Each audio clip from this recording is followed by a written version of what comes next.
Good morning. Um, so it's being reported that there is somebody in custody. Let me see here. All right.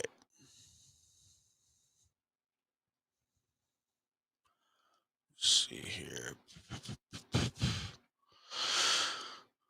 Independent sources, including family, have confirmed to Nonstop Local that an arrest has been made in connection to the murders of the four University of Idaho students.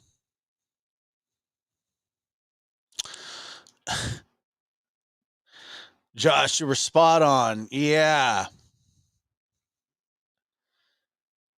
Yeah, I was I made that video last night, man. I don't know. I was just certain. I really was. I was really, really certain. Let's go ahead and listen.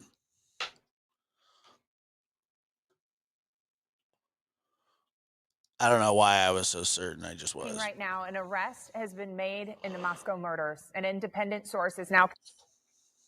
What the heck?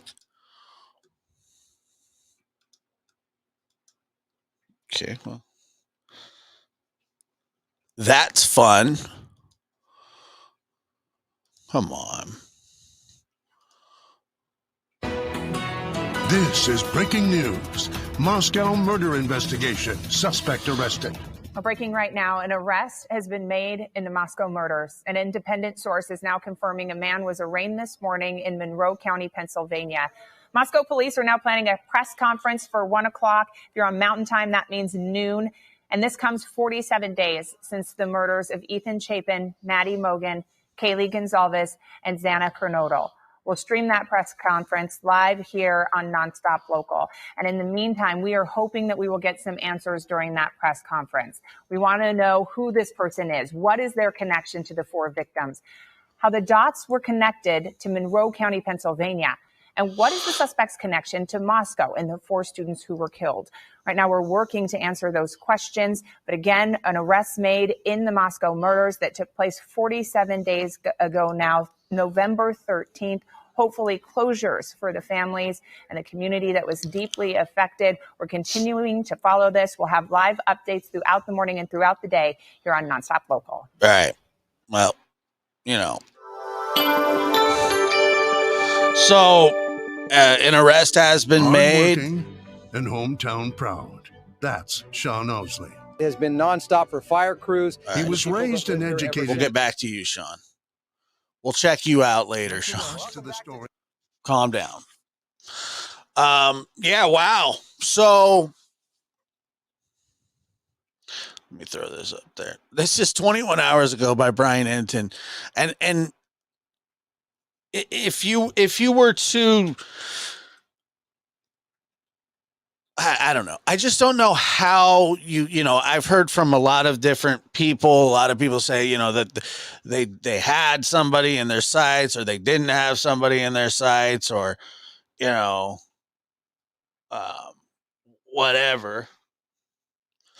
So this is what Enton said last night or yesterday morning. Sorry. Mascow, Idaho police say the investigation continues and no suspect has been identified as of today. They're still processing more than 9,025 emailed tips, 4,575 phone tips, and over 6,000 digital media submissions. Detectives have conducted 300 interviews. So then 9 minutes ago,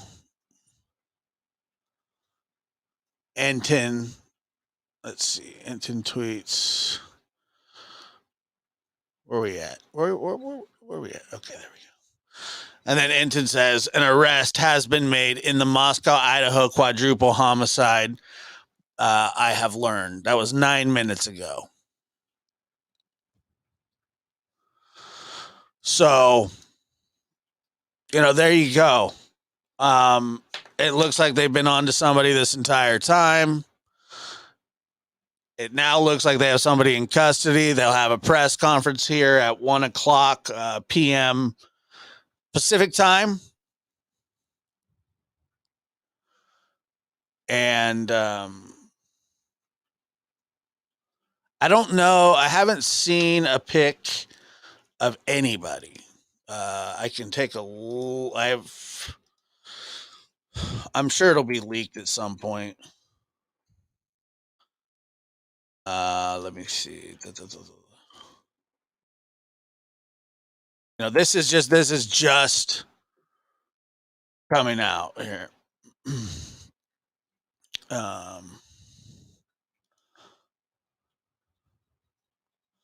Yeah, I'm not surprised.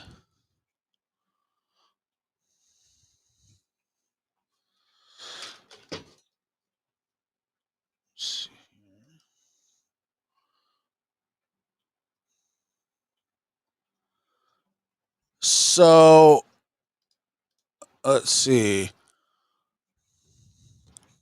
They're saying that 2 people are in custody. I don't know.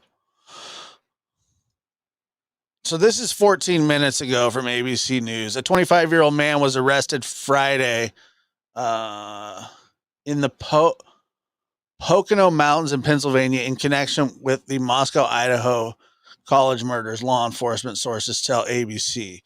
Sources say that authorities knew who they were looking for and had tracked the man down to Pennsylvania. A SWAT team entered the location he was staying in order to take him into custody earlier today. Wow.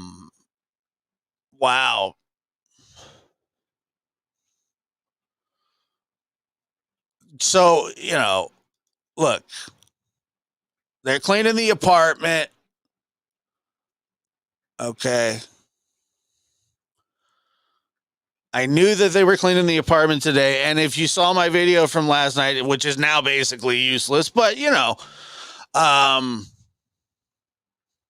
wow, that is unbelievable news. Unbelievable news.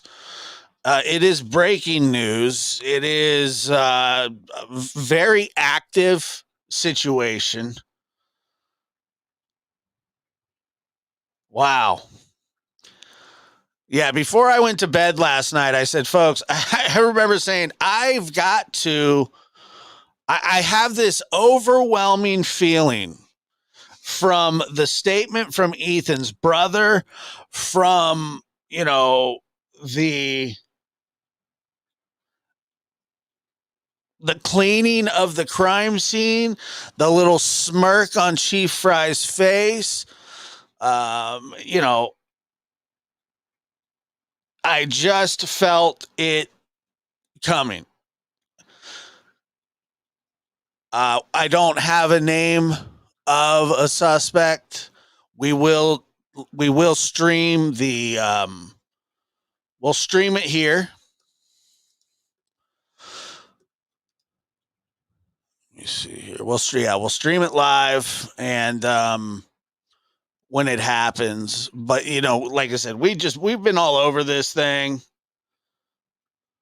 Yeah, that's true. He does always have a smirk.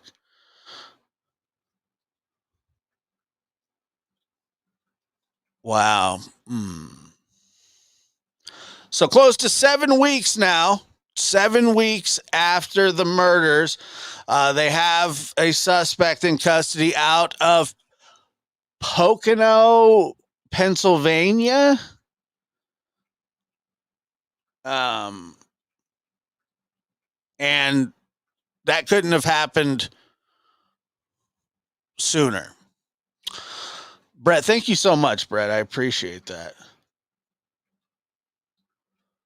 Yeah, well, the who and the why is coming. I mean, it is. The who and the why is on its way. I don't know who it is yet. I am so curious though, like everybody else. And I keep refreshing and I'm checking Twitter. Twitter's got the lowdown sometimes. Let me just refresh here.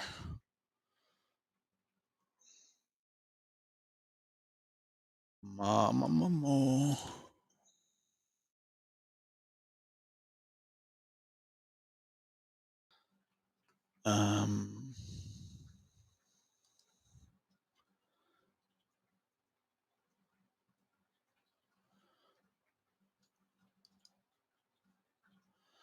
Let me throw this up here.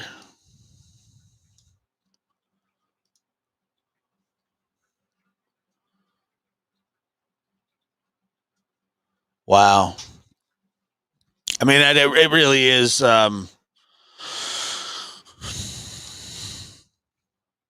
Wow. Police arrest person of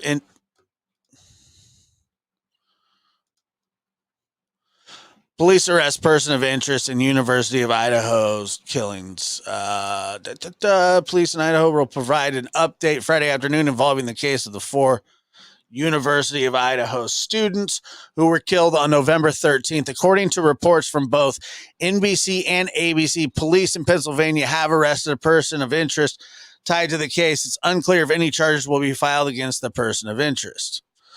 The Mascow Police Department said efforts would begin Friday morning to remove potential biohazards and other harmful substances that were used to collect evidence from the home where the students were murdered in mid-November. The house remains a crime scene.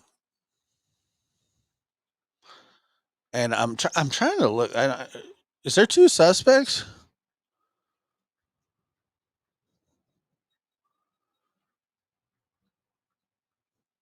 Let me see if I'll bring up News Nation. Let's go, News Nation.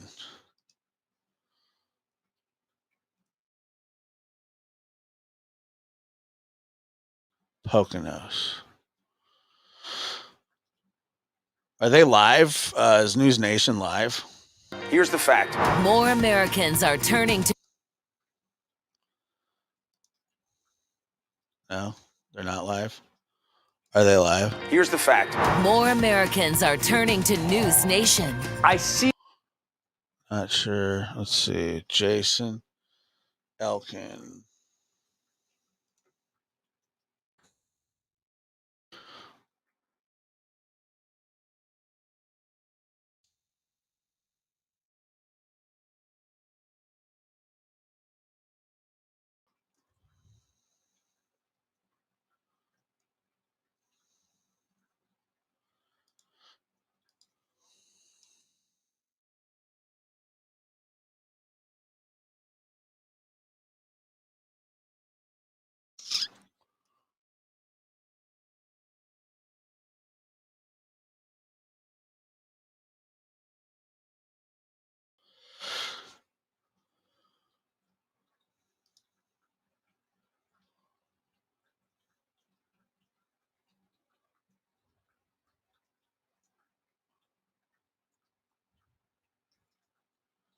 Hold on here. I'm just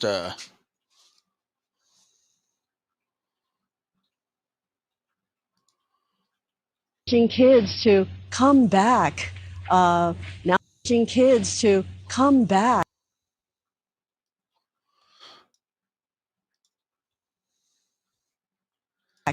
Now that there's an arrest, come back to this campus. A lot of kids never returned after Thanksgiving break. There will be still increased patrols, increased campus patrols, but there's been a concerted effort by police to tell kids to please come back to campus. Obviously, life has altered here in a big way, but this morning, this murder scene where 4 kids were stabbed to death inside 2 of the bedrooms, just a completely different scene. We've been watching it for nearly 7 weeks now with just a security guard parked in front, the yellow tape surrounding Nancy, the entire property. I know we're taking a look to see what comes off the back of that truck. Obviously, waiting for that cleaning crew and their supplies and whatnot to enter the house. But are people starting to gather there? We could see some people, it looked like on the street. I can't tell if those are investigators, police, or now that word is starting to spread, are people starting to come to the home? I see perhaps one podcaster type, but other than that, it is largely traditional media that is here. I wonder who that podcaster type The is. police had made a point yesterday when announcing that this cleaning is happening to please stay clear of this neighborhood because King Road is a dead-end street. There is limited access here. Even they told the media not to park along King Road because there's just the access here is just so limited. But right now, they are putting up a red tent between the back of that van and the doorway. So we don't know if they're going to be, setting up a shield of some sort as they bring things out of this home and start the remediation process. All right. Well, Nancy, I know you're going to continue to keep an eye on that. We'll obviously keep your camera up so we can keep an eye on that as well. Nancy, live there on the ground in Moscow as we cover this breaking news. Meantime, we're going to bring in my colleague, Ashley Banfield, host of Banfield. She is on the phone. We also have former FBI agent Tracy Walder, CIA agent as well. She'll be joining us live as well. Ashley, let's start with you. I mean, this is almost 2 months in the making. Also a case you have been following closely with our colleague, Brian Enton. This is huge news this morning. It's a big exhale, I think, for not just the University of Idaho community and the students and the parents of all those students and the community itself in Moscow, but it's a big exhale for everybody across the country who is not only worried for them, but also worried about the prospect that this could be something bigger. It could be a potential serial killer because the modus operandi was so unimaginable and so difficult to understand. Who does this? That's the question. Who does that? And to now have someone in custody, Nicole, we are shifting from what's been a mystery and a resolution and an appeal to the public for help, for clues, to a prosecution. And so what's going to happen now is that this person who has reportedly made a first appearance is about to go through an odyssey whereby defense lawyers are going to try to pick through every single thing that could have gone wrong in an investigation and in the collection of all the DNA and evidence from the house that you're looking at. As this remediation crew goes in, this is a sad moment. This is has very little to do with prosecuting this suspect. But the things that are coming out will still be of significance. My assumption is that they're setting up the red tent and trying to shield the view. They probably don't want people seeing the bed mattresses coming out because that's where these killed, and that is a very traumatic. Even if it's covered, it's still a traumatic image. But defense attorneys will want to know. Defense attorneys will want to know the handling of every single thing that went out of that house at every single time and how it was handled and who wore boots and how many potential DNA transfers might have happened or contaminations would have happened. And that's why we've been so curious about the 113 pieces of evidence that they collected before they, did what you're seeing now. And that's the turnover to remediation and cleaning. But this is absolutely fascinating. The extradition of this suspect from Scranton, Pennsylvania authorities across the country. I am so curious to find out what kind of trail did they follow? Mm-hmm. Did they follow a video trail? Because we lost them 2 towns out of Moscow, right? They were looking at 2 towns east of Moscow and a couple of gas station cameras. Did that suspect drive, let's say, a white car and make a trip across the country that is measurable by video surveillance? That will be part of this prosecution. But it is absolutely fascinating to see that almost 7 weeks later, finally a suspect in custody and the prosecution begins in earnest.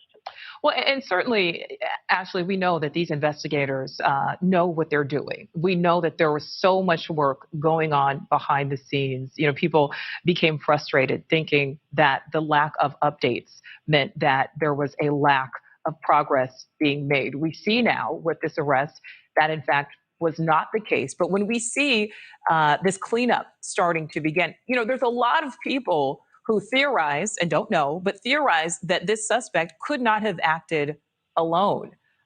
Do you think we'll potentially see more arrests coming? You know, that's a really good question. But no one till now has suggested that this is anything more than one weapon and one suspect. In fact, it seemed as though they were speaking in singular quite frequently. I was fascinated just to hear last week. We don't know if the suspect or the person or the guilty party is still in town or not. That was just last week.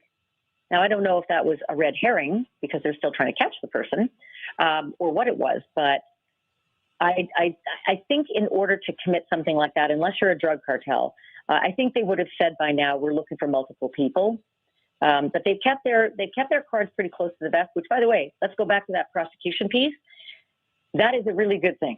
Right. If you keep your cards close to the vest, it means that pretty much everything we don't know is everything the killer does.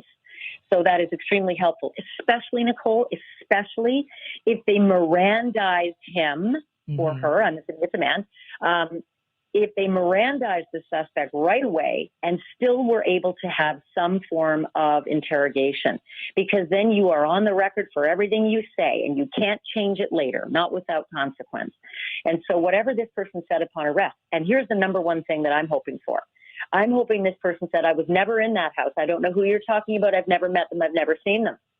Because if that's the story, then that's the story that's on the record. And there better not be any of your DNA in that house, or you're going to have some explaining to do, and not to Nicole Burley, but to 12 jurors. Absolutely. All right, Ashley, hold on there. Let's kick it over to Tracy Walder. Tracy, you spent time with FBI. You spent time if you're just with joining the us, CIA. suspect arrested in Pennsylvania. Ashley talked about it.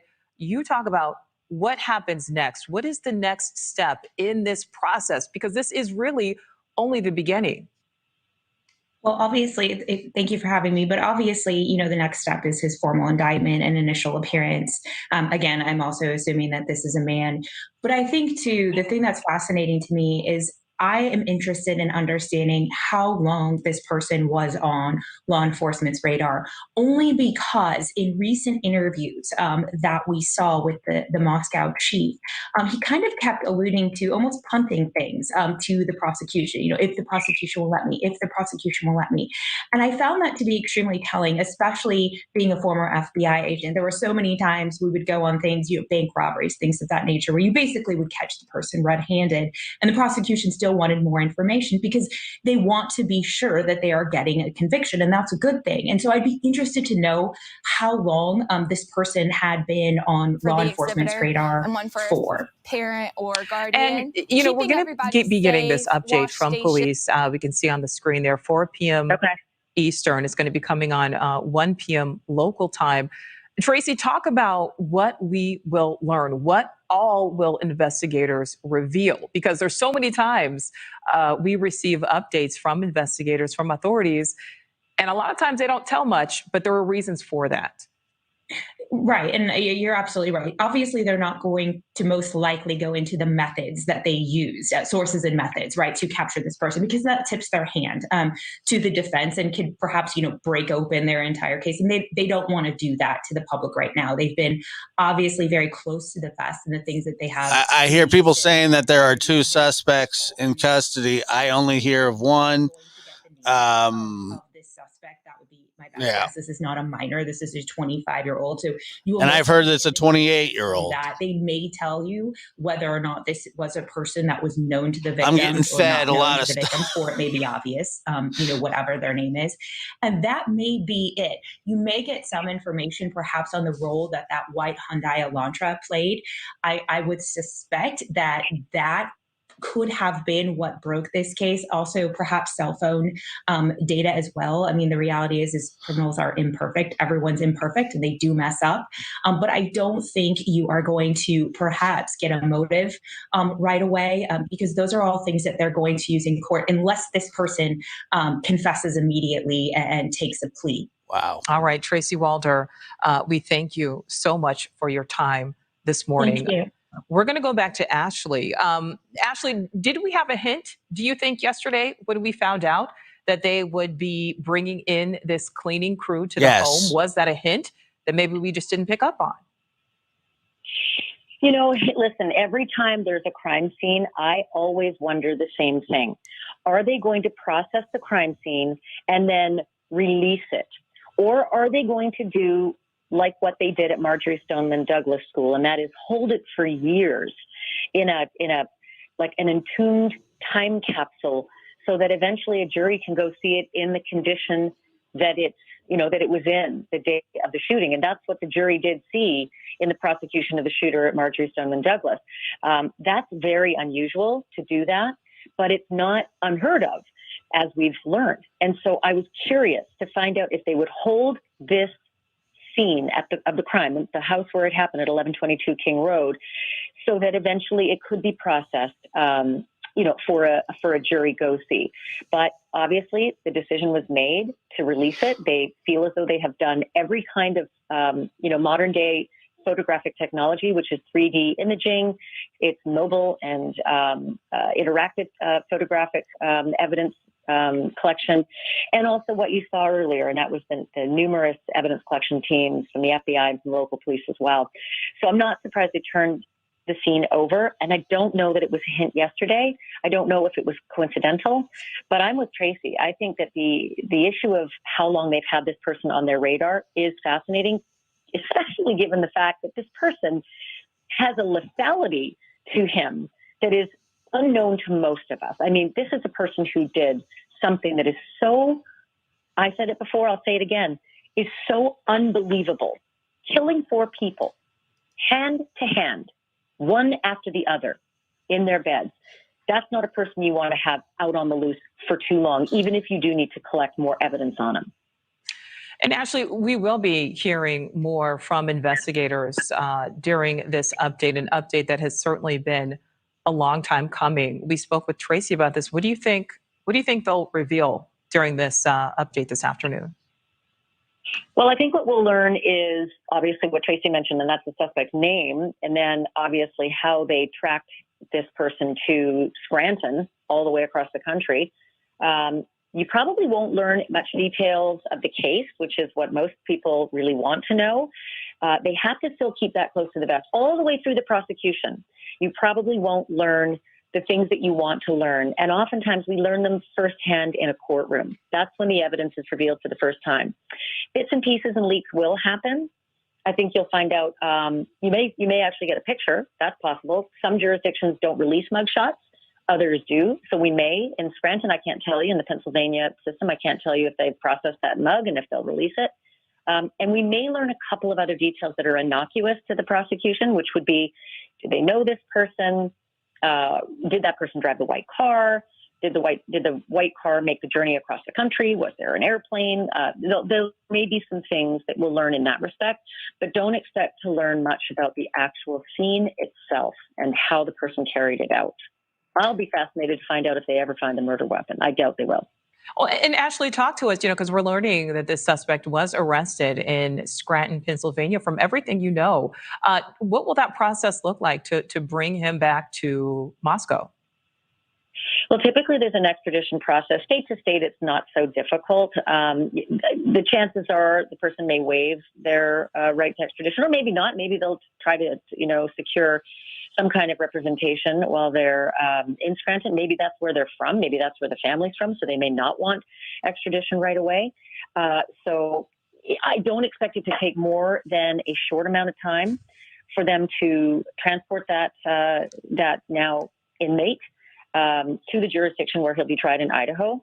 But that's where it will happen. And I'm trying to remember if Idaho has the death penalty. I almost don't follow it anymore because so many states have now, even with a death penalty on the books, have really put stays, and they don't carry out executions for numerous reasons, whether moral, ethical, or just an inability to actually secure the drugs for the process. Idaho was one of the states that you actually used to have, I think, a shooting, by firing squad. I think it was one of them. So there'll be a lot that we have to sort of learn all of a sudden very quickly now with a suspect who's going to face undoubtedly 4 first-degree murder charges. Because I'll tell you one thing, Nicole, I don't care how passionate anyone can get. You have to absolutely have a plan in order to walk from one bedroom to the other and plunge a dagger into 4 young students' bodies as they sleep. That can be premeditated in 1 second. And you can premeditate a death penalty case in 1 second. And I guarantee these will be 4 first-degree, premeditated, death penalty eligible murders that this person's going to be facing if Idaho still has the death penalty in play. Yeah, such a brutal crime, because you have to be so close on your victim in order to commit this crime. Ashley, stick around for us. We're going to go back now to Nancy Liu, our correspondent, who is live on the ground there in Moscow. Nancy, you've also been covering this story. It's certainly a case that News Nation has been dedicated to covering from the beginning since this happened, November 13th. You've been out there. Nancy, describe to us what's happening right now. Well, a while ago, we saw that black sheeting going up, shielding the tent. And apparently they've already removed something from the home, or may have, we don't know. But the sheeting has come.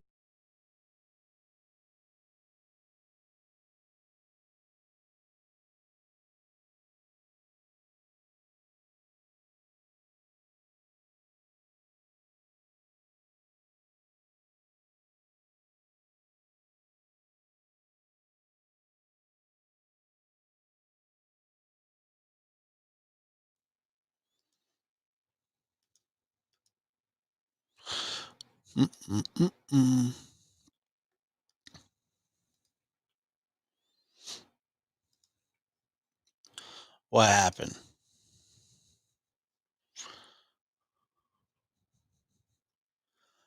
Let's see here. I don't know what happened with News Nation. What's going on? Try it again here.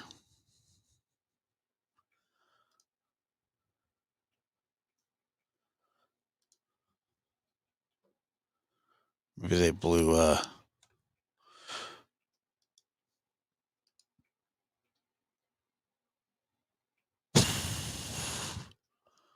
Okay, well, let's just move here. The Moscow Police Department said wrong guy, wrong one. Here it is. Idaho murders. Man arrested in Pennsylvania in connection to college killings. A person has been taken into custody in Monroe County in connection with the murder investigation of 4 University of Idaho students. Law enforcement officials say Brian Kohberger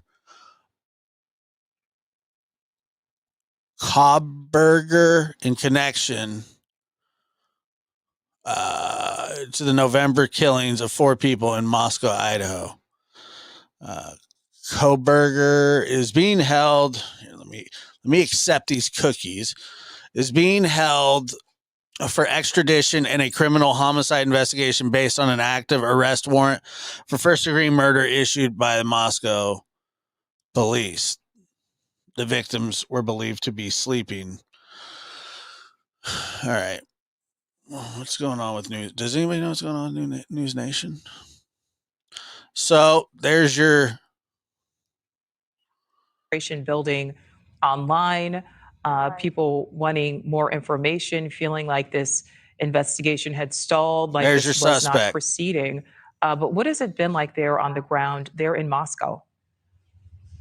It's been quiet because students are on winter break and their classes do not restart until January 11th. So campus has been extremely quiet. But that name, Brian Kohberger, is not one that's been floating around at all. Obviously online, there's been a lot of speculation with the online sleuths and a lot of names being thrown around to the point where police said, basically telling people to stop it because innocent people were being harassed. And as you know, just last week, a University of Idaho professor filed a defamation lawsuit against a TikToker who kept incriminating this university history professor, tying her to the quadruple murder here.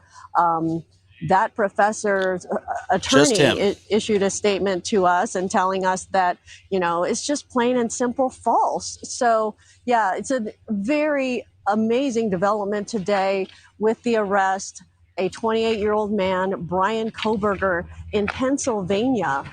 So they're around campus, it's so quiet. So we have not seen, immediate reaction here, but at the house, what's happening today is the cleanup. And even this neighborhood has been very quiet. We're right off campus. We're, as you know, just a block away from the Sigma Chi house. And here you see the disaster truck now leaving the scene. And then we still have 2 other disaster response trucks that are here to continue doing cleanup. So Nancy, we see that truck and the trailer they're leaving. We know that they had put up that screen. Were we able to tell at all kind of what was happening? Because they were really only there for about maybe 30, 35 minutes? Yeah. And, you might recall that a few weeks ago, I think it was December 7th, that Mascow police came and removed a lot of the kids' belongings to return to their families. So the items that could be removed on December 7th, there was a truckload of stuff removed on December 7th or 9th, I believe. So we don't know what else was left inside the home. We assume it was the furniture that is linked to the quadruple murder, and perhaps those are the furniture items that have just been removed that we were shielded from seeing during the removal process. Thank you. I appreciate it. Now we see these trucks leaving. So we don't know if we don't know if there's going to be even more cleanup happening throughout the day, or if that is it for today. We'll certainly find out more at 1:00 at that news conference. We will. And Nancy, you had spoken about the mood of the chief yesterday seemed maybe a bit lighter. Kind of just describe, what investigators have been telling media up until this point, and kind of how that mood seemed to have changed. I mean, the chief, he really appeared like a weight had been lifted off his shoulders. He just appeared lighter. And that's because there had been an arrest by the time he recorded that message to announce that this remediation process is happening. And now that we know that there's a news conference at 1:00, I think it's been really tough on Mascow police. There's just so much pressure for them to solve this crime, and to the point. Josh, would you ever thought the suspect would be? No, as needed. I had no idea. So it's been really I tough doubt. for Mascow I didn't police. think that they were sitting around there. The mood definitely overall. But if this has is just a changed random in Mascow. So now we see the private security company. There's back in whoever, position. obviously, I don't know if whoever did this, just the removal of those furniture items. Obviously, was there's a the beginning of the process. person in this this cleaning is going to take days. in custody. It's a 6-bedroom rental. If you listened, if you saw my video last night, I don't know, from 10 hours ago. This to be perhaps an hour's long. Yeah, we have to wait till 1 for the press conference. If you saw my video just a few hours ago, I was positive. I didn't know anything special. I didn't know anything. I just when they said the cleanup. So without cleanup, no reward from Crime Stoppers. It's a bit mysterious. And there you are. Eventually, if they've got a cleaning crew in there, that house means nothing. No, I made just a little video. The evidence gathering, because now there's really nothing that you can do that isn't tainted in some way by an outside company coming in to do their thing. So it's probably just now, at this point, it's probably just now getting the things out that need to get out for health reasons, and perhaps they'll be back. But they've already moved the items that the kids owned and weren't, essential to the prosecution or the evidence gathering. They've already moved those all out. It was quite a process. I think it was on December 7th, as Nancy mentioned. And so that's out. And then it was just the things that obviously Ashley, I want to interrupt you right now really quickly because we are taking a live look now. This is the mugshot. We just received this. This is a mugshot of the suspect who is now in police custody. This is Brian Koberger, who is 28 years old, arrested early this morning in Scranton, Pennsylvania, for the murder of the 4 college students in Mascow, Idaho. He is now under arrest. He is in custody. Ashley, we're going to continue to take a look at this mugshot. Innocent until proven guilty, but I bet they got that guy's DNA all over the place. Is a PhD student covering criminal justice at Washington State University. Again, Brian Koberger, a PhD student, 28 years old, taken into custody early this morning by investigators in Scranton, Pennsylvania.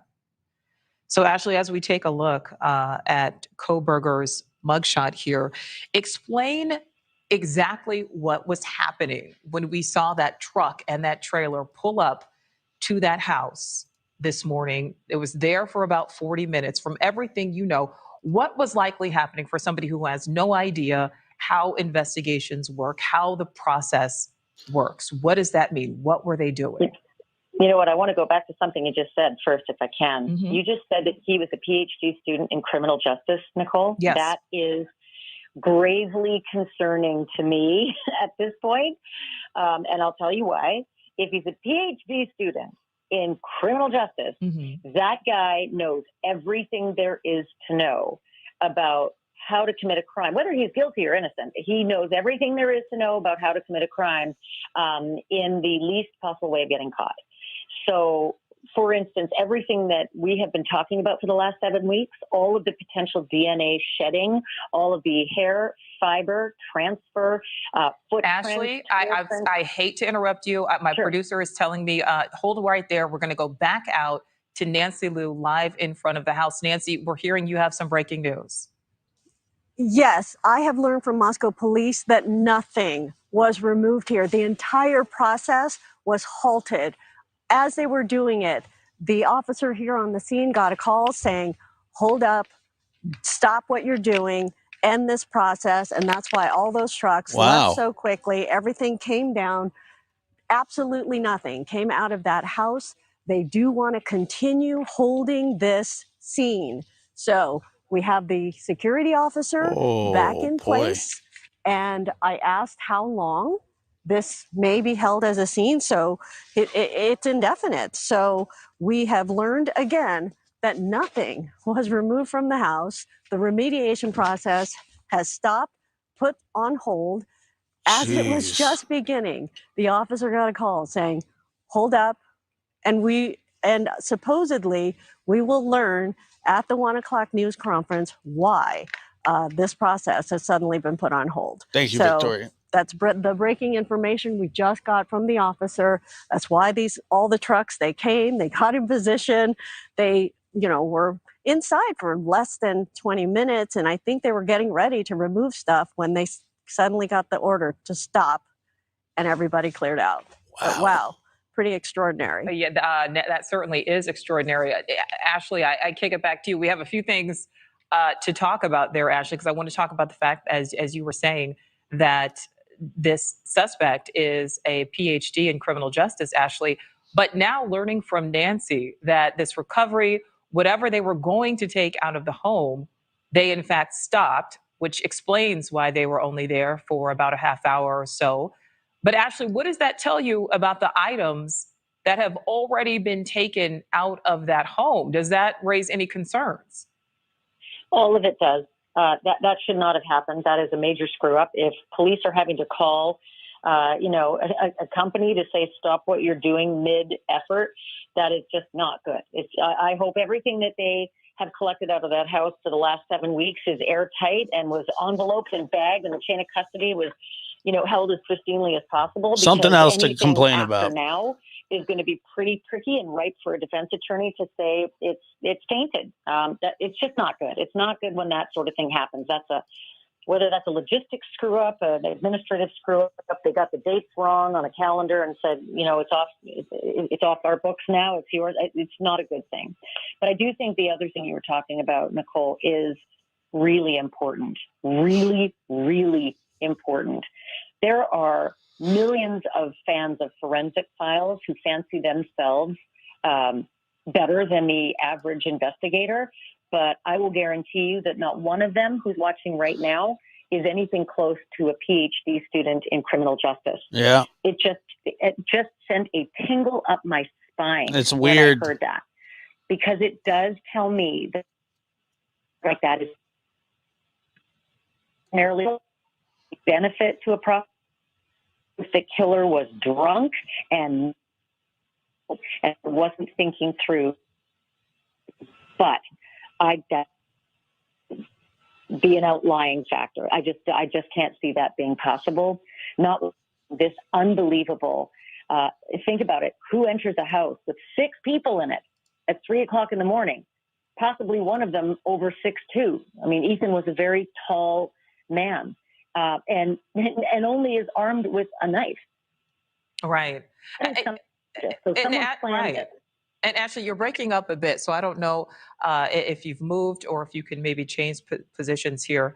But I want to ask you a question because that is something, and again, we're learning. Again, I just want to review for our viewers. Everybody looks guilty in a mugshot. This is a mugshot taken this morning of the suspect who is now in police custody. Brian Kohberger has been arrested in connection to the 4 murders of those college students in Mascow, Idaho. He's 28 years old. We've learned he's a PhD studying criminal justice at Washington State University. He was arrested this morning in Scranton, Pennsylvania. Now, again, Ashley, hopefully we've fixed that connection with you. We're learning he's a PhD student in criminal justice. You have a lot of experience with the criminal justice system. You know the law inside and out. That immediately, raised the hair, as you said, on the back of your neck. That is something that I wondered about a lot because this is a crime. This is a brutal crime, stabbing 4 people. I mean, stabbing one person, it's going to be a bloody scene. I hate to be gruesome. I don't. I know it's early, but we know that is not going to be a pretty sight, one person. This is 4 individuals. We saw what appeared to be blood running down the side of the house at one point. There was a picture of that. And it made you wonder, anybody who commits this crime, it's going to be a very, very bloody scene. My question was, how does this person not literally have a trail of blood leading right to them? Now, again, Brian Kohberger has not been convicted of anything. Right now, he is arrested. He still has to be brought back to Mascow. But learning he's a PhD in criminal justice certainly changes the nature of this. That is weird. It changes everything. And I'm so sorry about my connection. Just break in if I'm breaking up. But what I will say is if the suspect in this crime knew as much as a PhD in criminal justice, then that person would think about everything from what footwear he or she has on, meaning perhaps little forensic booties that would leave no footprint behind. Tire tracks wouldn't come anywhere near that crime with a set of tires. I'm sorry. That's just a weird, that's a weird photo. They would also consider a Tyvek suit so as not to any fiber at all off of any item of clothing that they were wearing, or wear clothing that they would immediately discard and never have a Lisa record of says in the first place. We could feel this coming. Yes. Shave or wear some kind of netting on their hair so as not to shed any fibers, or shed any hairs. Maybe even shave every hair on their body so as not to shed any. It's a little better, but not a lot. It's pretty hard not to get cut when you are stabbing 4 different people with a knife like we've been told was used. Fixed blade knife had to be fairly large to be able to make that kind of damage.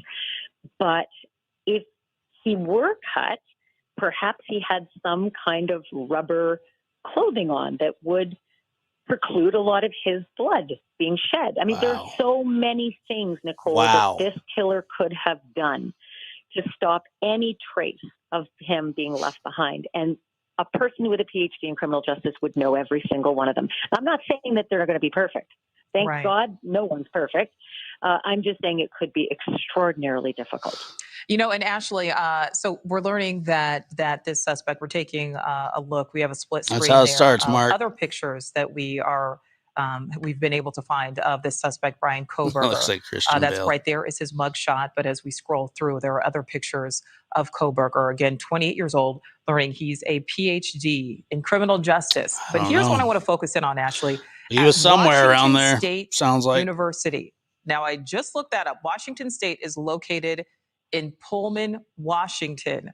Pullman is not far. I'm not apologizing to Jack. I never said from Moscow. Jack to Very Jack close. or about It's Jack. across state lines, but there's a lot of But interaction. no, most people won't. I spoke with the chief of police of Washington State University on rush hour about a week and a half ago, just talking about how close the campuses were, patrolling a university campus and whatnot. So it's ironic now that we're learning that this suspect attends a school that is just miles away from Moscow.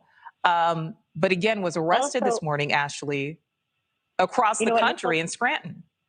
Yeah, he might have family in Pennsylvania. We'll learn about that. But I will say this, and that is that the kids, the victims in this case, were also from the relatively immediate area. Mm-hmm. So it is entirely possible that he's had some kind of contact with them outside of this school. And again, he's not a student at this school, but Pullman's close. So there's all sorts of football games and activities that people from Pullman would attend and come to the University of Idaho.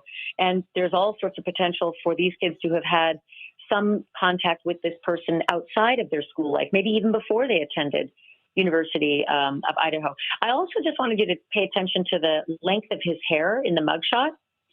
I'm not sure that that's a 7-week growth. It's an awfully short haircut, but I'm not sure that that's 7 weeks worth of hair growth, if that is in fact something that he might have done, shaved his head before, potentially, allegedly committing a murder like this. Yeah, you don't get but that in 6 months. It would not be out of the realm of possibilities for somebody who, with that kind of knowledge of forensic, a forensic crime fighting, would know to do. Right. So is this Banfield thinking that he's Dexter? A very, very good point. And, as we talk about this again, for people who may just be tuning in, we've learned that this suspect arrested, 20 years old, PhD student at Washington State University. Again, PhD student in criminal justice.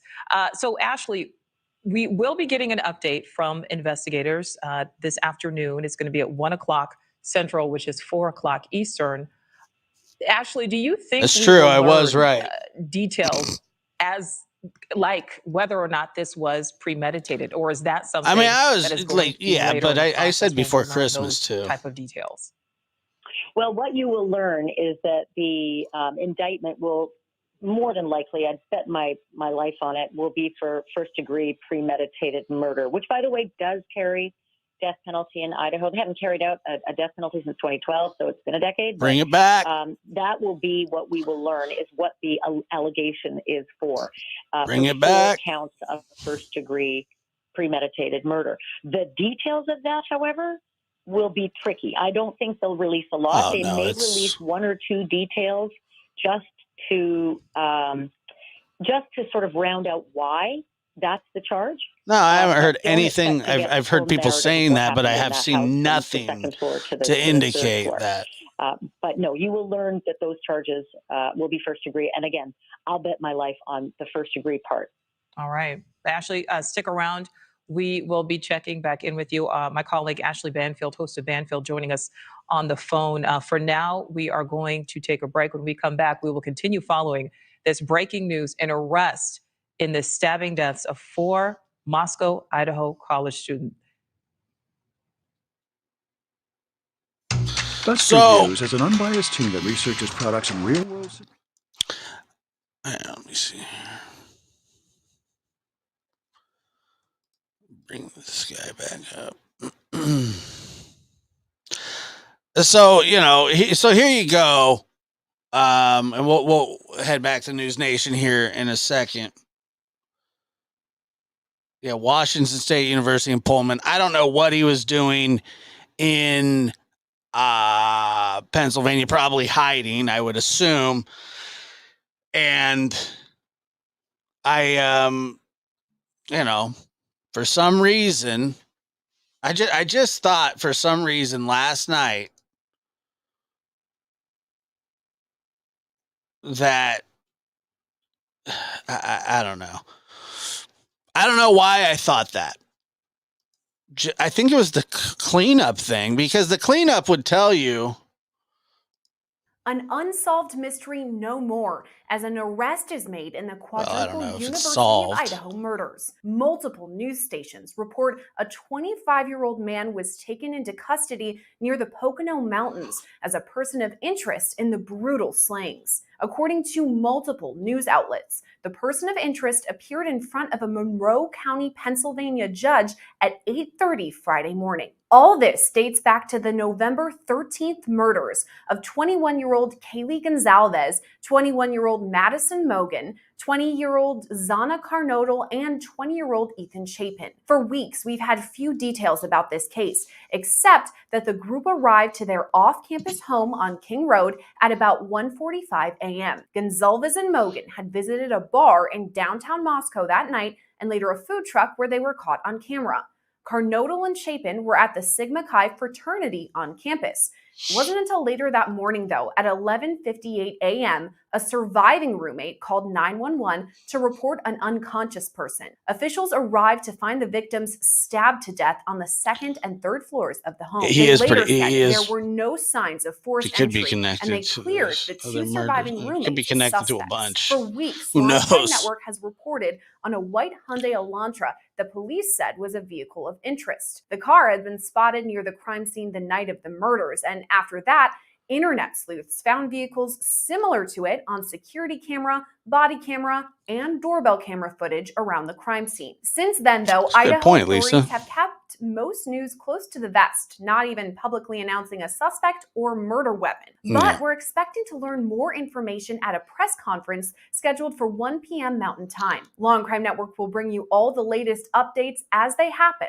Reporting for Long Crime Network, I'm Sierra Gillespie. Wow.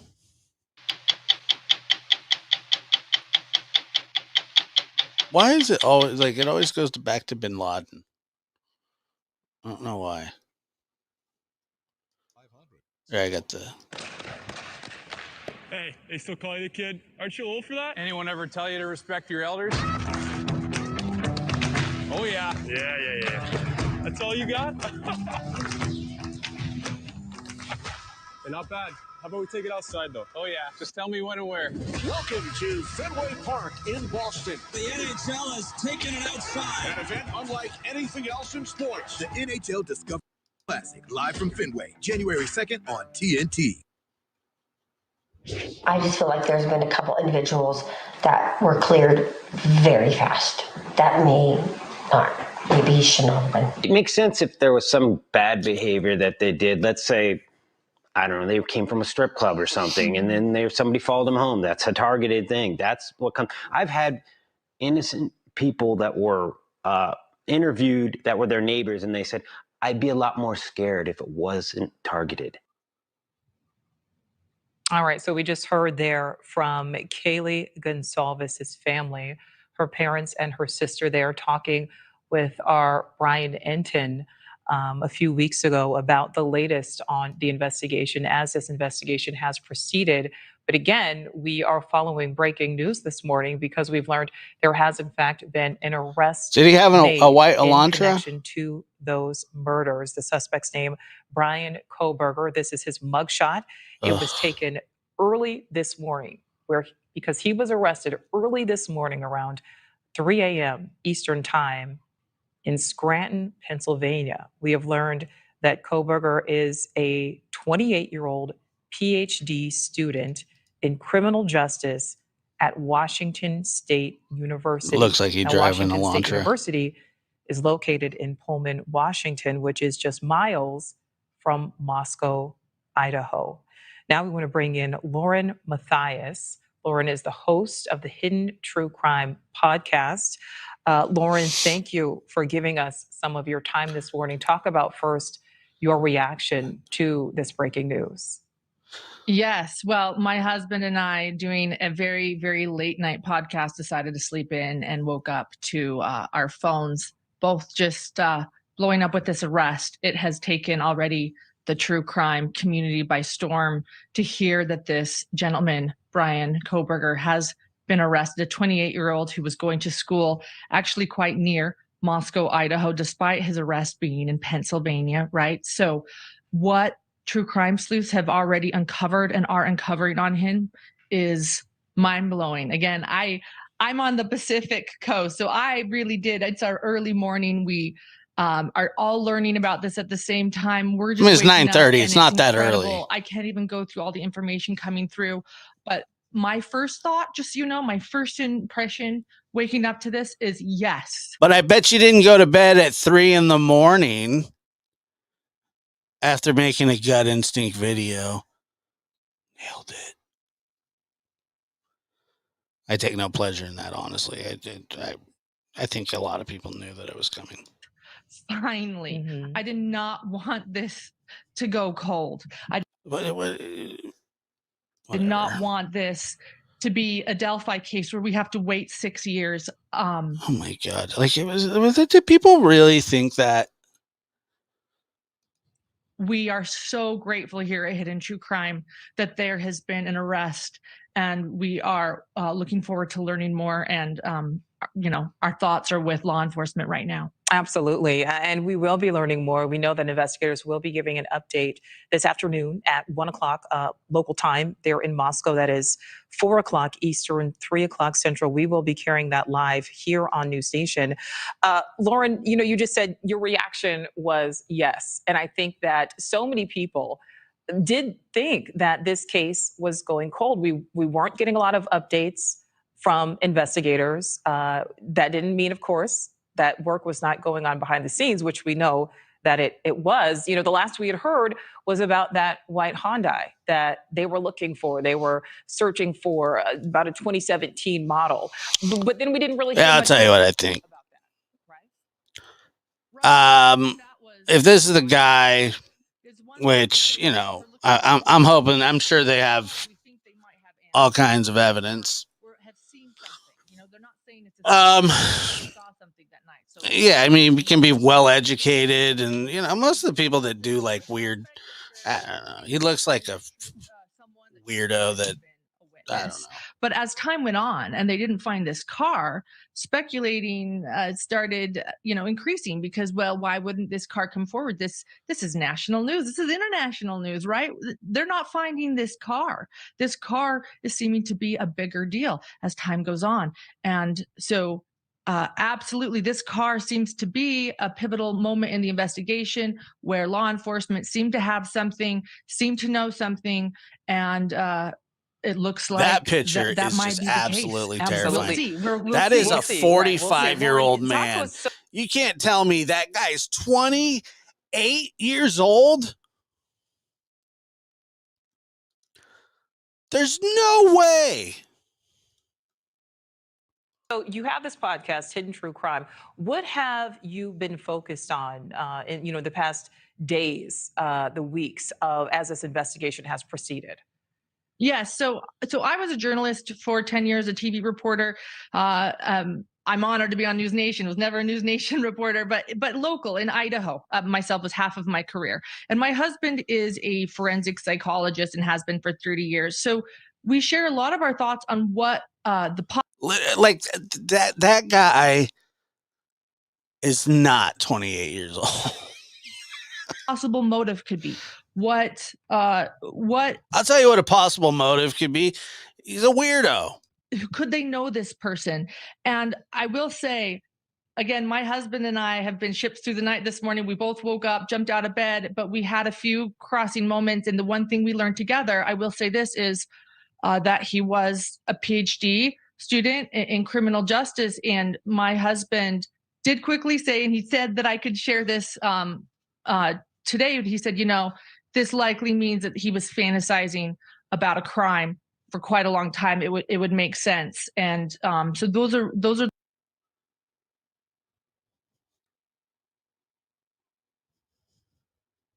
the things we're talking about at our house this morning, that we're very interested in learning more about Brian, very interested. And, the things that the true crime sleuths are already uncovering on Facebook groups is incredible. There is a Reddit post from April that says a student in Washington State is looking for, it was written in an ex-con group. So this is a Reddit post in April. This is the kind of thing everybody wants to know. Everybody wants to know, oh, what's the motive? What's the reason? There is not a reason in hell that's going to suffice my curiosity or my baffledness or whatever. Whatever reason this person or motive this person has, to me, and I get it. People are like, yeah, well, because what does it matter at this point? Like, I get it. People want to know. First, people want to know, hey, what, who did this? And then it's why. And I'm telling you, you just don't. Those answers are meaningless. They're meaningless. It doesn't. So is it going to, if he comes out and says, well, yeah, I've been having delusions of grandeur and homicidal thoughts, and my knife was like, it was just like, I felt like Thor, blah, blah, blah, blah. It's just like, I'll just share the facts. But it says that the student. So what? He didn't get laid enough in school, excuse my language, or, the pretty girl shot him down, or he had a fascination with blood or whatever. All of these things, that's what's gonna happen. You're gonna find out that he's a freak, and if this truly is a guy, like, you're starting to already see some stuff come out talking about how he wanted to have an experimental this and that. I mean, if this is the guy, then, sick. And that is doing the investigation. He's sick. There's your motive. There's your answer. He's a sicko. He's gross. He's a freak. He's not fit for society. Time to go. Oh yeah, he's a PhD. I don't care if he's in WWE. It doesn't matter. Is Brian Kohberger. That's what the Reddit post states. Whether, I'm just sharing that. It is from April, this Reddit post in a ex-con forum, and they were looking for participants to study the emotional, psychological aspects of a crime. That's one thing we're studying right now. Again, I'm not saying who wrote this post. I'm saying what's in it, and that it's from April. Okay. So we're still learning more. All right. Hard-hitting stuff. Yeah, like I said, studying, like I said, he's a freak if this is true. I mean, that's just, whatever. Lauren, we're going to just put you on hold there for a moment. That's Lauren Matthias, host of the Hidden True Crime Podcast. Yeah, why aren't they talking to Josh Diaz of the Lab? You don't want me on your show. I'll tell you what's up. As again, we're all reacting to this breaking news. I want to kick it back over to my colleague Ashley Banfield, host of Banfield here on News Nation. Ashley, this is a case that you have been also following from the beginning, and I want to talk to you about a lot of people had, people in forensics. Lauren mentioned that her husband is a forensic psychologist. A lot of people were saying that this killer or the suspect would likely be XYZ. And now we have an arrest made that really does seem to fit many of the characteristics that had been predicted. Nah, they wouldn't talk. The reason is they say, "Oh, Josh, what do you think the motive is?" And I say, "Well, he's sick." Did. Yeah, I actually have a bit of breaking news here, Nicole, on Brian Kohberger. The parents of the victims in this case do not have a connection. They don't know who he is. This is big. We've been looking for who he is to these victims. Were they friends? Did they have a relationship? Is this something that was, completely randomized? But I can tell you that the parents of at least Kaylee Gonzalez have no idea who he is. I get kicked off. A brand new name in their orbit. And that is slightly astounding. I think they'll obviously be working to figure out whether the kids had a connection, but certainly. Why would they go to college? Why would they know? Why would the parents know him? Do the parents? The parents know everybody. I mean, the guy's from Washington State. There's he goes to Washington State. There's got to be something. This is the boogeyman. This is someone who means nothing to them in terms of familiarity. It's not someone who Kaylee brought up before. There had been some talk about Kaylee having not only mentioned to her family that she'd had a stalker, but also mentioning to the manager of a vape shop in town that she'd had a stalker. This is not a familiar name to the Gonzalez family. And I think that is a very important piece as we move forward to figure out who this suspect is, and specifically who this suspect is to these 4 victims. Was there a connection to any of the other kids? Do the parents of the other kids know this name? I can't tell you that now. Everybody's going to be covering the press conference at 1 o'clock. So, I mean, if you guys want me to do it, I have no problem. Early on, I can't doing it, but there's going to be a million people on, and somehow misconstrued. I don't think they're live, but I think some have felt as though information from the coroner suggested that Kaylee's injuries were more significant than the other victims. So as a central figure in that respect, this person, Brian Kohberger, is not familiar to the Gonzalez family. Right.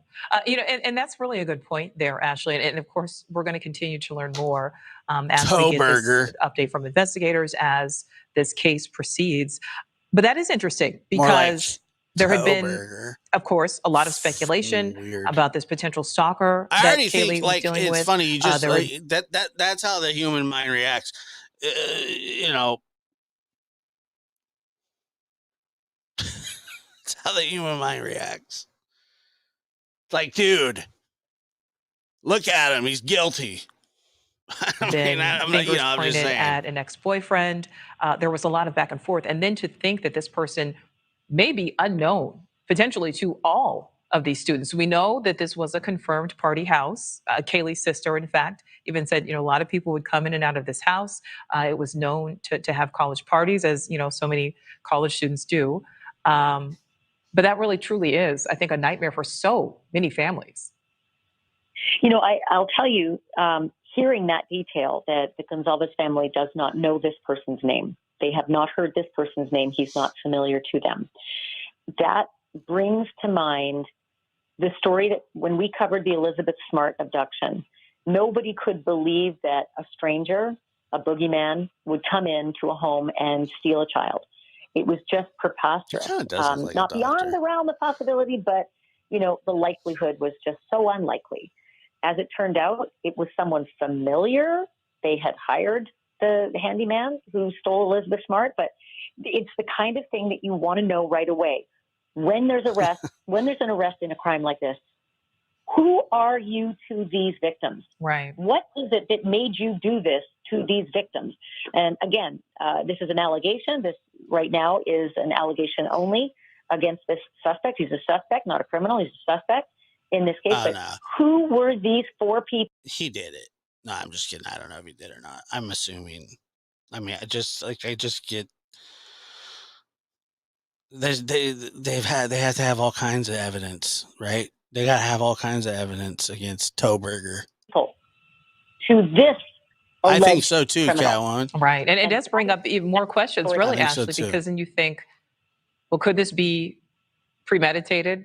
Maybe it was not. If this person maybe didn't know these individuals, so much to learn. Nicole, that is the one thing I can answer 100%. I would bet everything I own and everything I've ever earned on this fact This is a premeditated crime. And I can tell you that because in the world of criminal justice and criminal procedure, premeditation can be a matter of seconds. Mm-hmm. And so if you see a sleeping body and you decide to plunge a knife into that sleeping body, that is 100% premeditation. It doesn't matter if you wandered in there on meth accidentally. I doubt that. Well, yeah, you say that, but that doesn't mean that he would get charged with that. Come on, Banfield, you know better than that. How are you gonna prove that kind of premeditation? You know, did he tell somebody that he was going to do it? Did he have a manifesto? Did he have plans laid out? I mean, you know. Come on, Banfield. But that is meditation. You don't have to be lying in wait for hours or have a map up on your wall with yarn from tack to tack. That is not necessarily what you need for premeditation. You need to make a decision, lucid and planned, to kill that person. Well, then crimes of passion would be first-degree murder, but they're not. They're second-degree, Banfield. In front of you. And so that 100% sleeping people cannot present self-defense theory. That's not something that a suspect in this crime will be able to mount. This is not self-defense when there are people sleeping in a bed who are murdered with a knife by someone in their home. So no, this will be a premeditated 100% first-degree murder. But it's just why? Who is this person to them? Right. Well, thank you for that clarification, Ashley. We're going to have you hold on all right, guys. For just a moment. We're going to bring in I'll be back around 12:30. Professor of Thank you guys for being here. Appreciate it. Joining us now on this breaking news. Professor, thank you for the super chats and stickers. Of this investigation. And we got a new member as well. We talked a lot of theories. Always beautiful. You know, of course, there's so much speculation.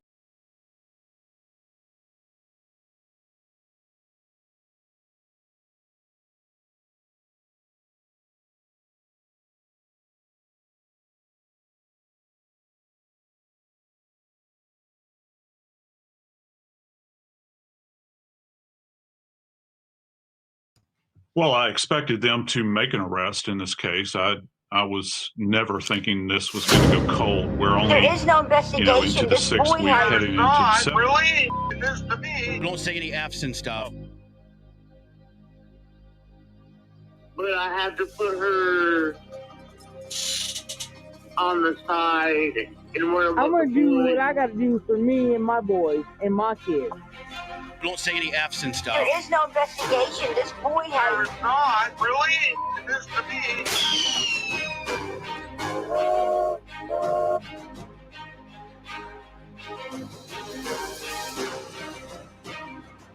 Right. Idiot.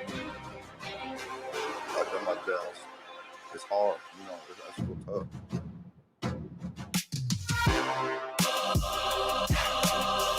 But I had to put her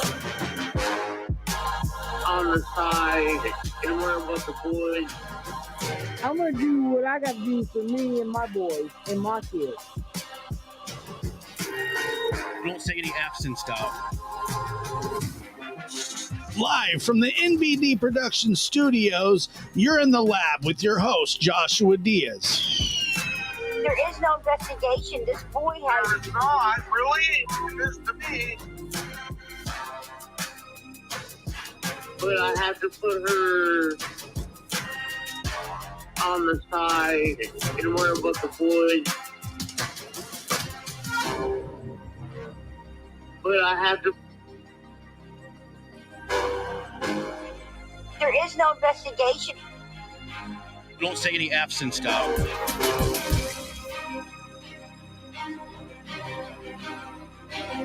But I had to put her. But I had to put her on the side and worry about the boys.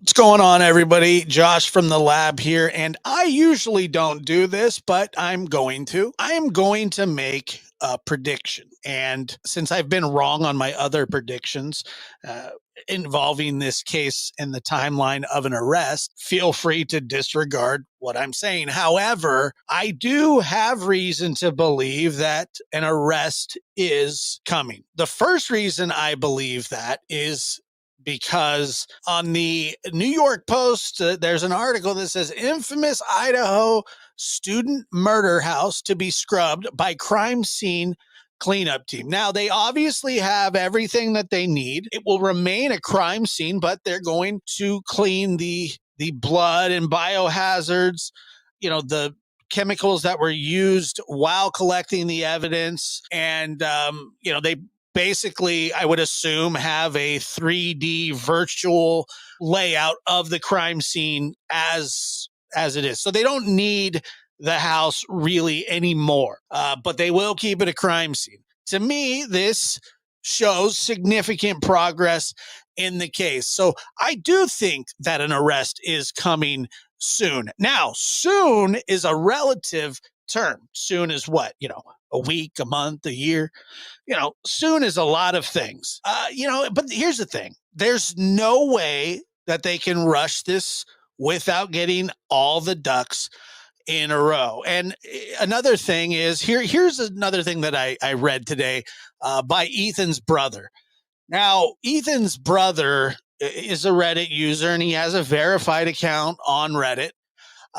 And he made a remark, or he responded to somebody on Reddit saying that law enforcement needs to start sharing information. And this is how Ethan's brother, and I'm told it's not Hunter, but this is how he responded. They don't and they won't.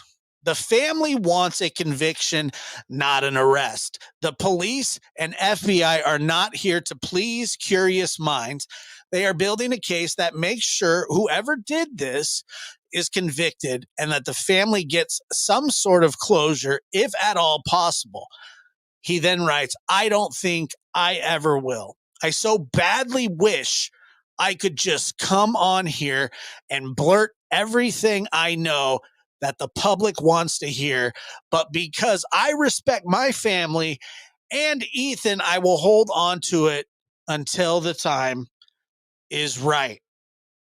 Now, that is encouraging to hear. Very profound and well said. That, coupled with Crime Stoppers not being involved, there's no reward. I think the writing's on the wall. And like I said, I don't have a specific time frame, but soon. I believe it's happening soon. Thank you for watching. Like, share, and subscribe.